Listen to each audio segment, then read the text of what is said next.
Hadirin jemaah kaum muslimin wal muslimat, a'azani Allah wa iyyakum.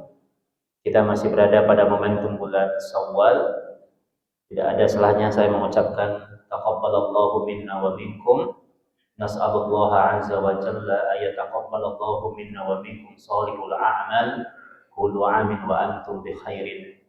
Kita berharap, kita berdoa mudah-mudahan rangkaian ibadah Ramadan kita diterima oleh Allah Subhanahu wa taala dan menjadi bekal terbaik kita untuk kita menuju kampung halaman akhirat kita.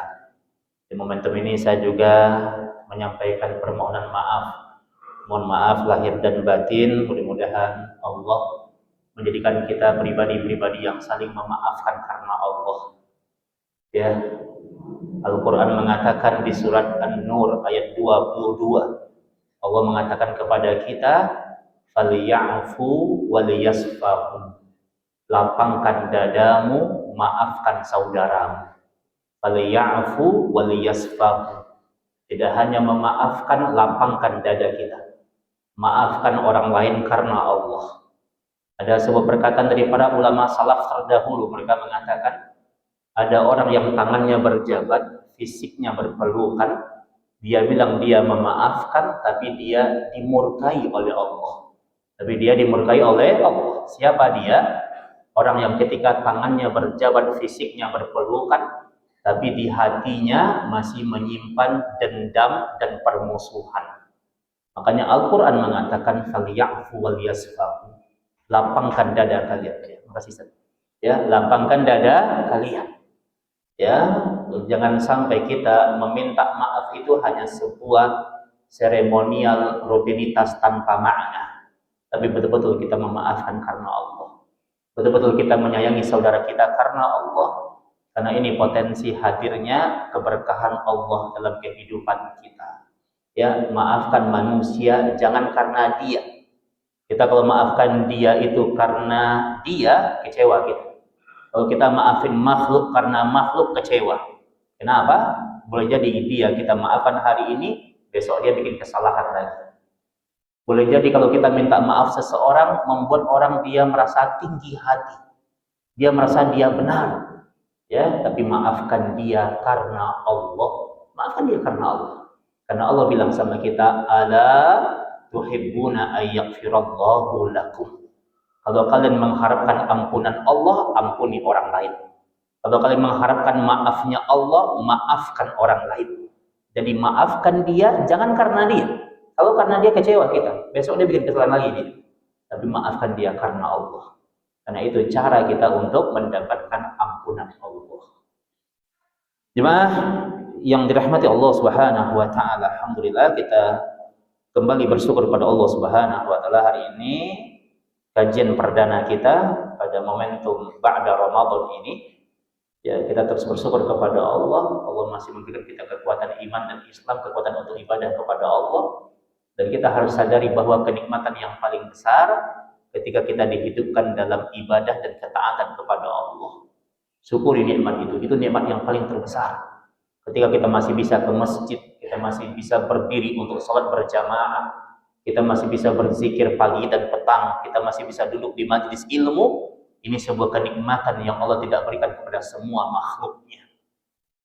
Aisyah radhiyallahu taala anha pernah menjumpai Nabi kita yang mulia. Nabi kita sallallahu alaihi wasallam itu ketika dia sholat malam bengkak kakinya. Antum bisa bayangkan? Nabi kita yang mulia ketika dia sholat malam bengkak kakinya. Bengkak kaki Nabi kita yang mulia, kakinya bengkak. Maka kata Aisyah radhiyallahu taala anha, kata beliau, "Ya Rasulullah, laqad ghafarta laka ma taqaddama min dhanbika wa ma ta'akhkhar." Ya Rasul, bukankah Allah telah mengampuni dosamu yang berlalu dan yang akan datang?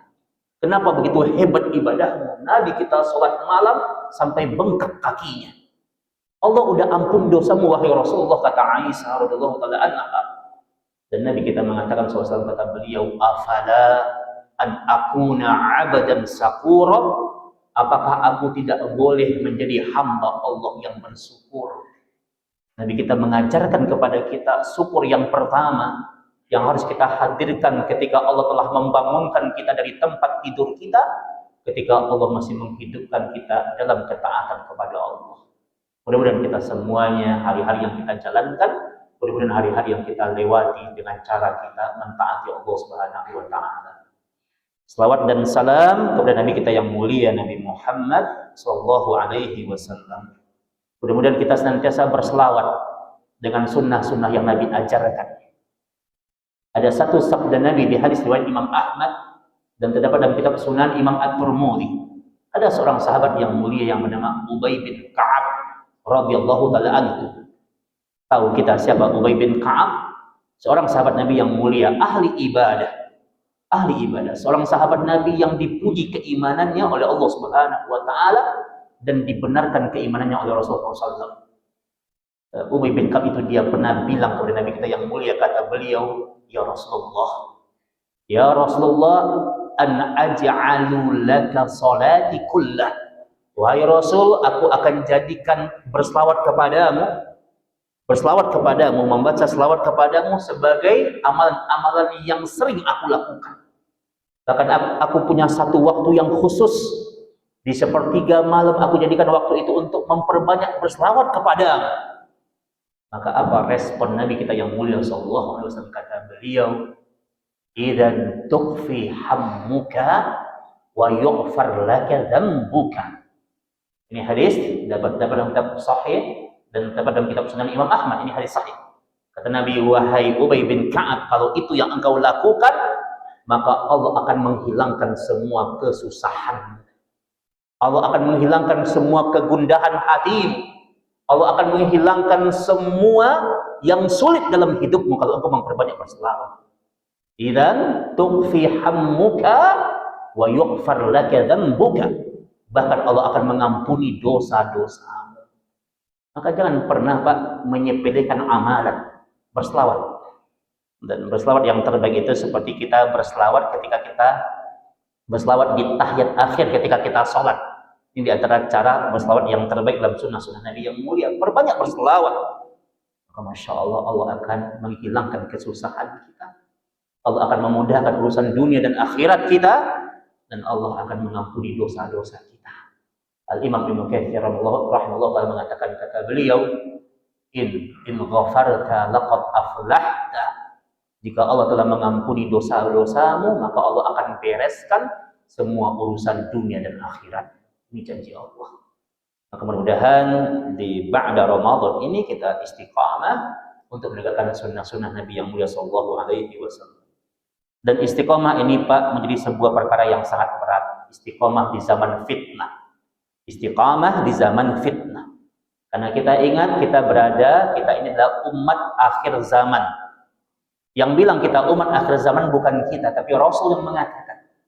Ya, Rasul SAW mengatakan bahwa ketika Rasul terakhir sudah diutus, ketika Nabi kita yang mulia sallallahu alaihi wasallam itu sudah diwafatkan, maka umatnya disebut dengan umat akhir zaman. Dan nas Al-Quran dan As-Sunnah mengkhabarkan kepada kita bahwa zaman itu semakin berakhir, itu akan semakin banyak terdapat fitnah. Apa itu fitnah? Kalau kita baca di KBBI, di Kamus Bahasa Indonesia, fitnah itu artinya perkataan yang tidak benar. Itu fitnah. Makanya Quran mengatakan al-fitnatu asaddu minal khatab. Fitnah itu lebih kejam daripada pembunuhan. Kalau orang membunuh satu nyawa, udah selesai urusan. Tapi kalau orang menfitnah, itu bisa terjadi pembunuhan satu kampung. Ya, ini dahsyatnya fitnah. Tapi fitnah yang dimaksud dalam tema ini adalah sebagaimana perkataan yang pernah disampaikan oleh Syekh Abdul Razak hafizallahu taala, beliau mengarang sebuah kitab. Kitabnya berjudul tentang Atharul Fitan. Dan beliau katakan fitnah itu maknanya adalah al-imtihan wal ibtila. Fitnah itu artinya adalah ujian dan bencana dalam kehidupan. Jadi fitnah itu apa Pak? Ujian dan bencana dalam kehidupan. Maka Quran mengatakan inna amwalakum wa auladakum fitnatun. Sesungguhnya harta-harta kalian, anak-anak kalian itu adalah fitnah, itu adalah ujian. Ada orang tua yang soleh, orang tuanya rajin ke masjid, tapi dia punya anak yang durhaka sama Allah, nggak pernah sholat, tiap malam mabuk gitu ya, itu ujian. Ya, tapi kita tetap harus menasehati dan mendakwahkan anak kita dalam kebaikan. Ya, jadi anak-anak itu, harta-harta itu ujian. Bahkan ujian yang melanda umat ini, kata Nabi kita yang mulia, wal fitnatu hadhil ummah al-mal.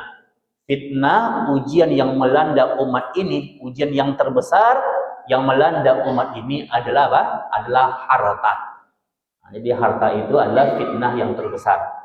Makanya antum kalau melihat, Pak, kalau antum melihat ada kemaksiatan yang muncul sekarang, maksiat apapun lah, terjadi penyimpangan akidah umpamanya, maksiat, terjadi pembunuhan, apapun maksiat, pasti ujung-ujungnya berkaitan dengan harta, berkaitan dengan duit. Coba kalau kita telusuri apa? Sebutkan satu maksiat, pasti ujung-ujungnya berkaitan dengan harta.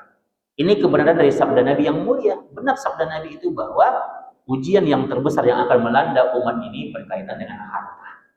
Ya, makanya kata Syekh Abdul Razak hafizallahu taala, fitnah itu adalah imtihan wal ibtila, ujian dan bencana.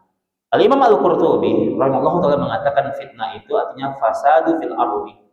Segala bentuk kerusakan yang terjadi di muka bumi. Segala bentuk kerusakan yang terjadi di muka bumi itu disebut dengan fitnah. Maka ingat, zaman itu semakin berakhir, tahun semakin bertambah, nas Al-Quran dan As-Sunnah mengkabarkan kepada kita, zaman itu semakin bertambah, tahun itu semakin bertambah, maka bumi ini akan semakin rusak. Ini nas Al-Quran yang mengkabarkan. Jadi ingat, semakin bertambah tahun, maka zaman akan semakin rusak. Makanya cara kita beragama dituntut oleh syariah bukan ngikutin orang belakangan, bukan ngikutin orang sekarang cara beragama itu, tapi ngikutin cara beragama orang terdahulu. Ya, itu panduannya orang terdahulu. Siapa mereka? Rasul dan para sahabatnya.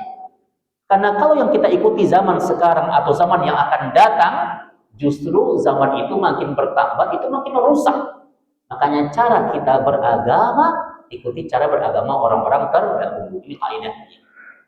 Nah, maka ikhwani fiddin azani Allah wa iyyakum,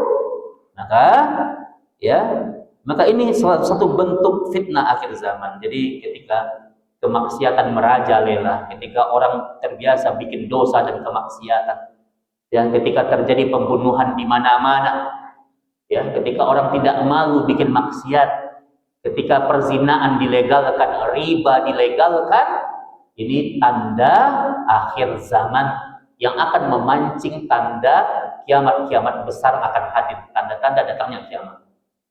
Jadi Nabi kita Muhammad SAW kata beliau, ketika terjadi musibah dan musibah itu dipancing dengan kemaksiatan di muka bumi, Rasul mengatakan di hadis Sahih Bukhari, kata Nabi kita Muhammad SAW, izan tasar riba wa zina wa qad ahallu bi anfusihim adzab Allah. Ketika riba merajalela, riba dilegalkan, riba menjadi transaksi ekonomi di negeri kalian, ketika zina dilegalkan, orang berbuat zina biasa-biasa saja, bahkan difasilitasi zina itu, maka waqad ahallu bi anfusihim adzab Allah, berarti sama saja kalian telah menghalalkan azab Allah menimpa negeri kalian. Jadi ketika zina dan riba dilegalkan, menyebar luas, maka kalian telah memancing datangnya azab Allah. Boleh jadi negeri kita, kenapa negeri kita menjadi negeri yang darurat musibah, karena boleh jadi perkara zina dan riba termasuk perkara yang dilegalkan di negeri ini. Maka kita harus menjaga diri kita agar kita tidak terkena dasarnya fitnah. Dan istiqomah di zaman fitnah ini sangat berat. Ya, apa itu istiqomah? Mudawamatun 'ala tha'ah. Ya, istiqomah itu adalah senantiasa kita berada pada jalan ketaatan. Istiqomah. Ya, istiqomah itu kita continue, senantiasa terus-menerus mentaati Allah sampai kematian datang kepada kita. Wa'bud rabbaka hatta ya'tiyakal yaqin. Sembah Tuhanmu, sembah Rabbmu sampai datang kematian kepadamu. Dan ini berat, Pak. Ya, istiqomah di zaman fitnah ini berat. Kenapa berat? Karena iblis senantiasa berusaha untuk menggelincirkan kita. Pak, kalau ketika di Ramadan Itu para pembesar-pembesar iblis itu dikunci oleh Allah, digembok oleh Allah. Wasuffidatis sayatin. Ya. Di Ramadan saja ketika para pembesar iblis dikunci oleh Allah, itu masih banyak orang yang bermaksiat. Habis Ramadan, Allah kembali membebaskan iblis untuk menggoda kita. Antum kebayang nggak, Pak? Iblis yang dulu membuat Nabi Adam dikeluarkan dari surga. Iblis yang membuat Nabi Adam dikeluarkan dari surga, sampai saat ini iblisnya masih ada. Iblisnya masih ada. Iblis yang membuat nenek moyang kita keluar dari surga, sampai hari ini kita menempati bumi ini, itu iblisnya masih ada. Iblis yang membuat Kan'an, anak Nabi Nuh alaihissalam, durhaka sama bapaknya, durhaka kepada agama ini, iblis yang dulu menggoda Kan'an sehingga dia durhaka kepada Allah, iblisnya masih ada. Iblis yang membuat Habil dibunuh oleh Qabil, sebuah bentuk kriminal yang pertama yang terjadi di muka bumi ini, iblisnya masih ada. Iblis yang membuat istri Nabi Lut menjadi aktivis LGBT, kaum homo dan kaum lesbian, iblisnya masih ada. Kenapa saya bilang masih ada? Simak di hadis Sahih Bukhari. Salah satu permintaan iblis kepada Allah adalah iblis itu minta ditangguhkan ajalnya sampai kiamat datang. Iblis itu minta ditangguhkan ajalnya sampai kiamat datang. Kalau kita manusia, ada yang hidup, ada yang meninggal manusia itu. Tapi iblis sejak dia diciptakan nggak mati-mati dia, dan generasinya terus berkembang. Antum kebayang nggak kalau iblis yang kemudian dia dulu pernah menggelincirkan para nabi, dan hari ini iblis yang seperti itu yang kita hadapi. Mereka udah punya pengalaman, Pak.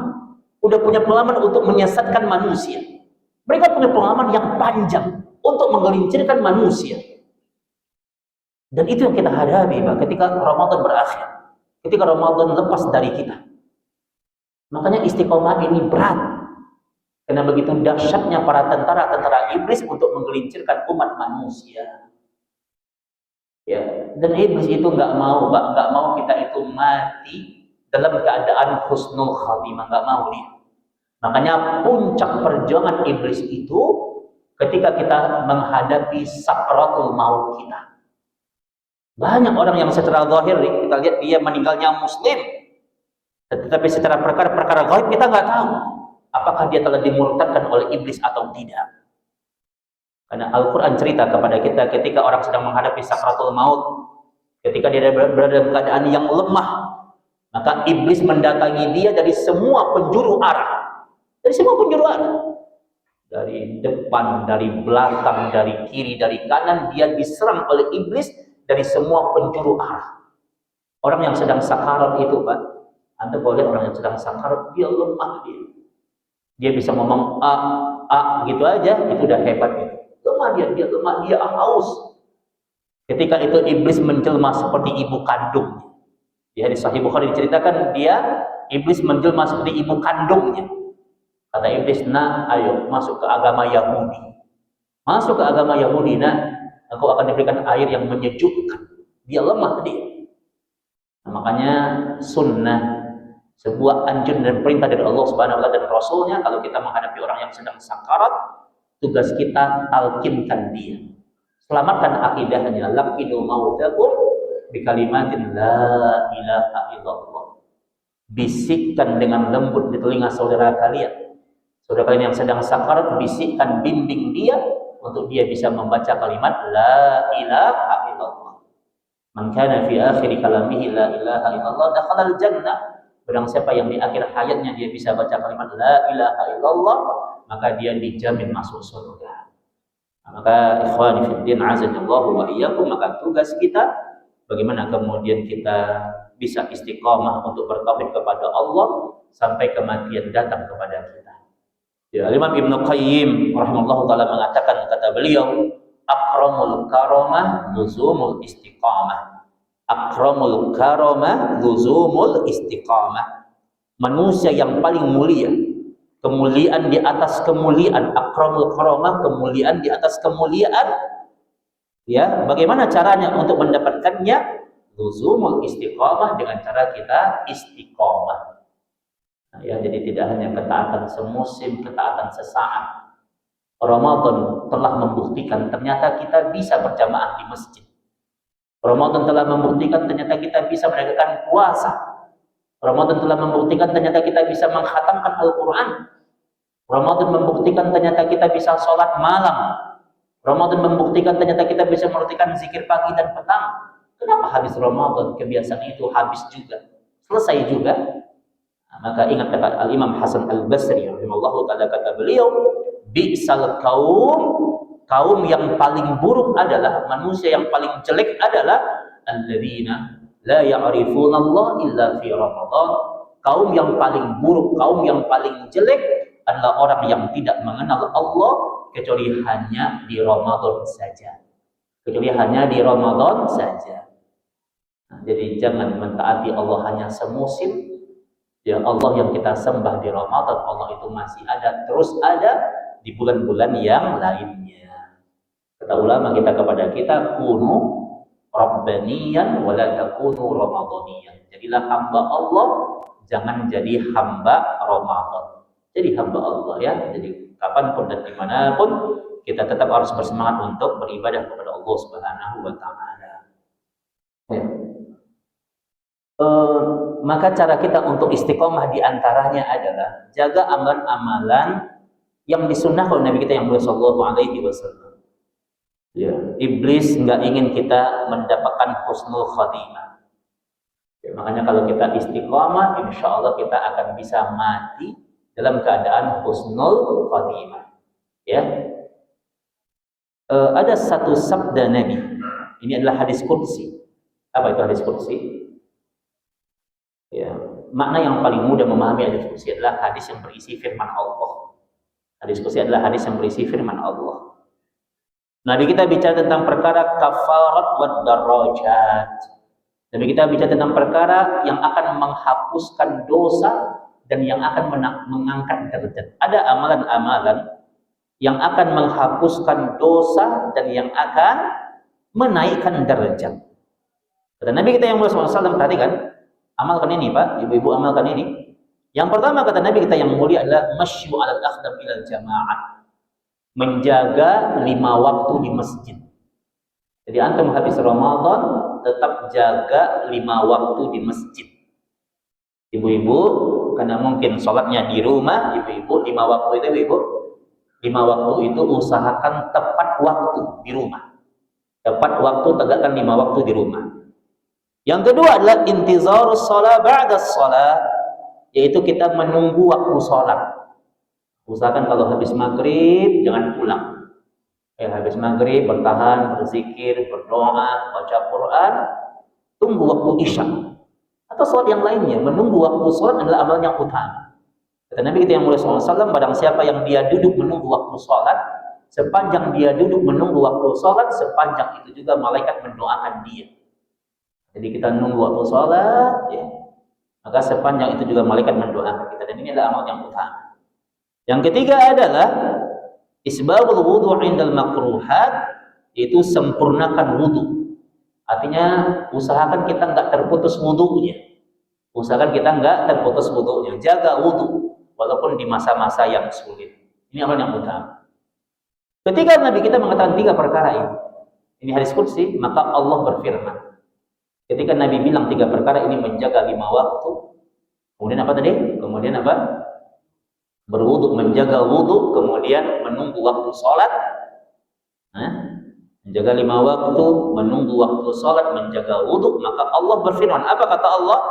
Man fa'ala dzalika 'asha bi khairin wa mata bi khairin. Barang siapa yang mengerjakan amalan ini, maka dia akan dihidupkan dalam kebaikan dan dia akan diwafatkan dalam kebaikan. Ini dalil.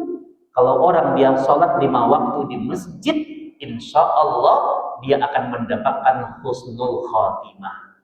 Ini dalilnya. Ya, ini dalilnya. Ya, kita nggak boleh menyampaikan satu dalil, ya, satu dalil kecuali memang wajib bersumber dari Al-Quran dan As-Sunnah. Ini dalilnya.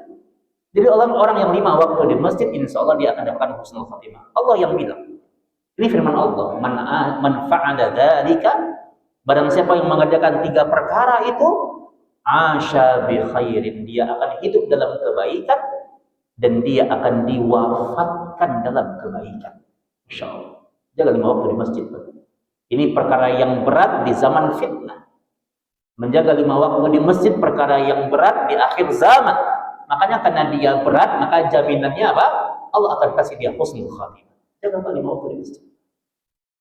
Ya, bersyukurlah kita kalau kita masih bisa datang ke masjid ini. Bersyukurlah kita kalau kita masih bisa berjamaah di masjid ini. Bersyukurlah kita kalau kita masih bisa berdiri sebagai makmum di belakang imam. Karena suatu saat nanti kita akan dipaksa untuk terbaring di hadapan imam. Makanya kasihan Pak saudara kita yang masih malas ke masjid. Ya, azan berkumandang, dia masih ongkang-ongkang kaki, duduk depan rumahnya sampai scroll handphone. Musibah ini. Azan udah berkumandang, dia masih sibuk. Ya, dengan berbagai macam media-media dunianya. Dia mengabaikan panggilan azan. Padahal dia harus saja di suatu saat nanti dia akan dipaksa untuk terbaring di hadapan imam untuk disolatkan jenazahnya. Bersyukur Pak kita masih bisa berdiri di belakang imam, bersyukur. Allah yang menjamin ini. Allah bilang man fa'ala dzalika 'asha bi khairin wa mata bi khairin. Ya, kalau kalian menjaga amalan itu, menjaga 5 waktu di masjid atau ibu-ibu menjaga salatnya tepat waktu di rumahnya, maka dia apa? 'Asha bi khairin wa mata bi khairin, dia akan hidup dalam kebaikan dan dia akan diwafatkan dalam kebaikan. Dan Allah melanjutkan kata Allah Subhanahu wa taala, fa amma min khati'atihi, fa amma min khati'atihi, adapun semua dosanya, semua kesalahannya, kal yaumi waladathu ummuhu, semua kesalahannya seperti dia baru dilahirkan dari perut ibunya. Kesalahannya maka dia sama seperti dia baru dilahirkan dari perut ibunya. Apa maknanya? Allah maafkan semua kesalahannya. Kan kalau bayi baru lahir kan nggak ada dosa, Pak. Itu maksudnya. Maka jaga ibadah ini. Ini adalah amalan yang mungkin sepele bagi sebagian orang. Ya, menjaga 5 waktu di masjid, menjaga wudu, menunggu waktu sholat. Ini adalah hal yang sepele bagi sebagian orang. Tapi amalan ini akan mengantarkan kita kepada akhir kehidupan dan akan membimbing kita untuk menuju surga Allah Subhanahu wa taala. Kita membutuhkan kematian yang baik. Ada hal yang harus kita renungi. Di Sahih Bukhari, Imam Bukhari cerita kepada kita tentang dahsyatnya kematian yang dialami oleh sahabat-sahabat yang utama. Bayangkan sahabat-sahabat utama yang Allah mengatakan radhiyallahu anhum wa radu an. Mereka ridha kepada Allah dan Allah telah meridai mereka. Sahabat-sahabat yang utama. Tapi nas Al-Quran dan Sunnah cerita kepada kita tentang dahsyatnya kematian yang menimpa mereka. Tentang sakitnya sakratul maut yang mereka alami. Padahal mereka min ahlil jannah, mereka dijamin masuk surga, tapi mereka tetap merasakan sakitnya kematian. Imam Bukhari cerita kepada kita tentang kematian yang dialami oleh Ka'ab bin Malik radhiyallahu ta'ala anhu. Allah meridhoinya. Namanya Ka'ab bin Malik, sahabat Nabi yang mulia. Ka'ab bin Malik ini Pak, ahli ibadah. Nabi memuji keimanannya. Ka'ab bin Malik ini adalah sahabat yang berjasa besar terhadap Islam. Apa jasanya? Ka'ab bin Malik pernah dengan satu kalimat dakwahnya, dia pernah mengislamkan satu qabilah, satu suku besar di negeri Yaman. Namanya qabilah Daus. Dengan satu kalimat dakwahnya dia mengislamkan satu qabilah besar. Berjasa dia terhadap dakwah Islam ini, Pak. Ka'ab bin Malik, sahabat Nabi yang mulia. Ketika Ka'ab bin Malik menghadapi sakratul mautnya, nafasnya terputus-putus, nafasnya tersengal-sengal, kemudian dia didatangi oleh Umar bin Khattab radhiyallahu ta'ala anhu. Umar datang kepada dia.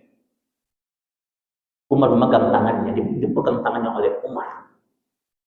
Dan Umar bilang, ya Ka'ab, wahai Ka'ab, kata Umar, akhbirni anil maut. Wahai Ka'ab, ceritakan kepadaku Ceritakan kepadaku apa yang engkau rasakan saat ini. Engkau menghadapi sakratul maut, engkau menghadapi kondisi menjelang kematian. Ceritakan kepadaku apa yang engkau rasakan, wahai Ka'ab. Ini sahabat yang mulia ini. Masya Allah. Apa kata Ka'ab?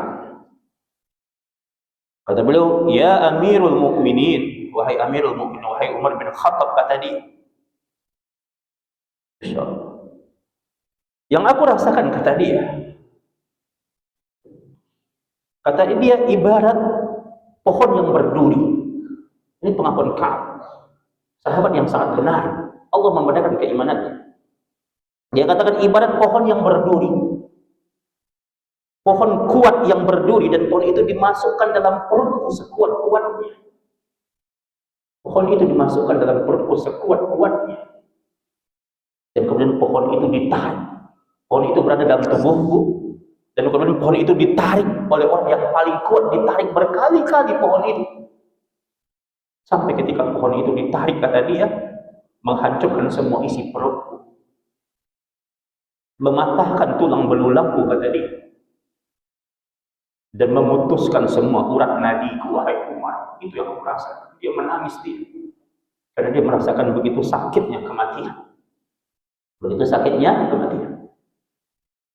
Bayangkan kalau seorang Ka'ab bin Malik saja, yang punya jasa terbaik terhadap agama ini, yang telah mengislamkan jumlah umat yang begitu besar, dia islamkan, yang begitu rajin dalam beribadah, dan dia merasakan begitu dahsyatnya kematian. Bagaimana dengan nasib kita? Bagaimana dengan nasib kita? Ikhwani fiddin, Imam Bukhari juga cerita kepada kita tentang dahsyatnya kematian yang dialami oleh Amr bin As. Amr bin As radhiyallahu taala anhu, sahabat Nabi yang mulia. Sejarah mencatat Amr bin As seorang sahabat Nabi yang mulia, ahli strategi dalam perang, ahli ibadah. Kalau kita pernah membaca hadis tentang keutamaan puasa Daud, puasa selang-seling, Pak, puasa Daud. Hari ini puasa, besok enggak, terus puasa lagi, puasa selang-seling. Nabi bilang bahwa puasa yang paling utama yang dirutinkan harian adalah puasa Daud. Sebab munculnya hadis puasa Daud itu berkenaan dengan Amr bin As. Karena dia ada sahabat Nabi yang merutinkan puasa sunnah setiap hari. Setiap hari dia puasa sunnah di luar Ramadan. Dan Nabi bilang kepada dia, kalau ingin berpuasa yang banyak, lakukan puasa Daud, kata Nabi. Tidak ada puasa setiap hari, puasa sunnah. Puasa setiap hari itu hanya ada di Ramadan. Dialah yang menjadi penyebab, karena saking ahli ibadahnya dia. Dialah sahabat Nabi yang kemudian penyebab keluarnya hadis tentang keutamaan mengkhatamkan Quran per 3 hari. Kita pernah baca hadis itu. Hadis tentang keutamaan membaca Quran per 3 hari. 3 hari khataman, 3 hari khataman. Kenapa? Karena Amr bin As ini punya kebiasaan setiap hari dia khataman Quran. Setiap hari dia khataman Quran. Maka Nabi bilang, kalau kau ingin mengkhatamkan Quran, maka usahakan per 3 hari agar terjaga bacaan. Dialah, kata Nabi yang mulia, yang ketika masuk waktu habis Isya sampai azan subuh berkumandang, dia sholat malam sepanjang malam. Insya Allah, ini sahabat yang mulia. Dia sholat sepanjang malam sampai dia tidak pernah menyentuh istrinya di malam hari. Nah, bilang kata Nabi, maka kalau engkau ingin sholat malam, berikan hak istri, berikan hak keluarga. Tidur dulu, kata Nabi, tidur dulu baru engkau sholat di sepertiga malam. Ini sahabat betul-betul ngotot dalam ibadah kepada Allah, luar biasa semangatnya. Tapi tahukah kita bagaimana kondisi sakratul mautnya Amr bin As radhiyallahu taala anhu? Bagaimana Imam Bukhari cerita tentang kisah Amr bin As menghadapi kematiannya. Ketika nafasnya terputus-putus, dia dipeluk oleh anaknya. Siapa nama anaknya? Namanya Abdullah bin Amr bin As. Anaknya memeluk dia, dipeluk dia oleh anaknya. Kata Abdullah bin Amr bin As, kata anaknya, ya abati, ya abati. Kata dia, wahai ayah anda. Ini panggilan yang lembut dalam bahasa Arab. Ya abati, wahai ayah anda. siflana 'anil maut. Wahai ayah, sifatkan kepada kami, ceritakan kepada kami tentang kondisi yang saat ini sedang engkau alami. Apa kondisi yang sekarang yang sedang engkau alami, wahai ayah? Maka Amr bin As kemudian dia memegang tangan anaknya. Kemudian ketika dia pegang tangannya, kemudian dia kembali pegang pundak anaknya. Dia pegang pundak anaknya. Dia bilang, ya bunai, wahai anakku yang tersayang, kata dia. Saat ini yang aku rasakan, kata dia, ibarat aku dipukul dengan pukulan yang sangat keras di telapak kakiku. Dipukul kakiku dengan pukulan yang sangat keras di telapak kakiku sampai mengguncang isi kepalaku. Mengguncang semua isi kepalaku, dan ini kondisi yang sangat menyakitkan. Dan aku bernafas hanya sebesar lubang jarum. Aku bernafas hanya sebesar lubang jarum, bahkan lebih kecil daripada itu. Maka Masya Allah, Nabi kita bilang sama kita, Pak, kata Nabi kita, kafa bil mauti wa'idha. Kenapa kita penting untuk istiqomah? Kata beliau, kata Nabi kita yang mulia SAW, kafa bil mauti wa'idha. Pernah disampaikan oleh Umar bin Khattab radhiyallahu anhu, cukuplah kematian itu menjadi pelajaran dalam kehidupan kita. Cukuplah kematian itu menjadi pelajaran dalam kehidupan kita. Bahkan Nabi kita yang mulia sallallahu alaihi wasallam pun mengalami begitu sakitnya kematian. Aisyah cerita kita ketika Nabi itu terbaring di pangkuan Aisyah, maka kemudian di sebelah Nabi, di pinggir Nabi itu ada air berisi bejana, ada bejana berisi air, ada bejana berisi air. Kemudian Nabi celupkan tangannya, Nabi usapkan air itu ke wajahnya karena saking panasnya kondisi yang beliau alami. Dan beliau bersumpah demi lafzul jalal, kata beliau, wallah, demi Allah, kata beliau, ini beliau ingatkan untuk kita semua. Wallahi, demi Allah, kata beliau, fa inna lil mauti syakaratin. Ketahuilah, kata Nabi kita yang benar, sesungguhnya kematian itu sesuatu yang sangat menyakitkan. Semua tubuh kita sekarang Pak nempel rumput. Nempel kita kalau disayat sama pisau tuh sakit kan? Itu baru sebagian kecil. Kebayang nggak ketika roh itu kemudian dia dicabut semuanya? Ini kondisi yang menyakitkan. Maka kalau hari ini kita bercapek-capek dalam ketaatan, berlelah dalam kebaikan, istiqomah dalam ibadah kepada Allah, di antara tujuannya adalah agar kita bisa diringankan di hari sakratul maut kita. Hari-hari yang banyak yang hari ini kita jalankan untuk menghadapi satu hari yang bernama hari sakratul maut, dan hari itu menentukan hari-hari panjang berikutnya. Maka istiqomah lagi. Tadi imam kita membacakan ayat yang terbaik kepada kita tentang pentingnya kita istiqomah. Di rakaat yang pertama, orang istiqomah itu tatanazzalu alaihimul malaikatu alla taqafu wa la tahzanu wa abshiru bil jannati allati kuntum tu'adun. Itu bilang istiqomah. Kalau kita istiqomah, kita akan senantiasa kita dibersamai oleh malaikat-malaikat Allah Subhanahu wa taala. Ya, maka kebiasaan Ramadan Pak pertahankan. Ya, tanda Ramadan kita diterima itu adalah min thawabil hasanati al hasanatu ba'daha. Tanda ibadah Ramadan kalian diterima ketika kebaikan Ramadan itu kalian pertahankan di bulan-bulan berikutnya. Maka tugas kita bagaimana kemudian kita bisa meramadankan hari-hari kita setelah ibadah Ramadan. Nah, demikian kajian kita ya, karena waktu yang terbatas. Bagi antum yang mau bertanya, silakan sebelum kita menutup majlis ini.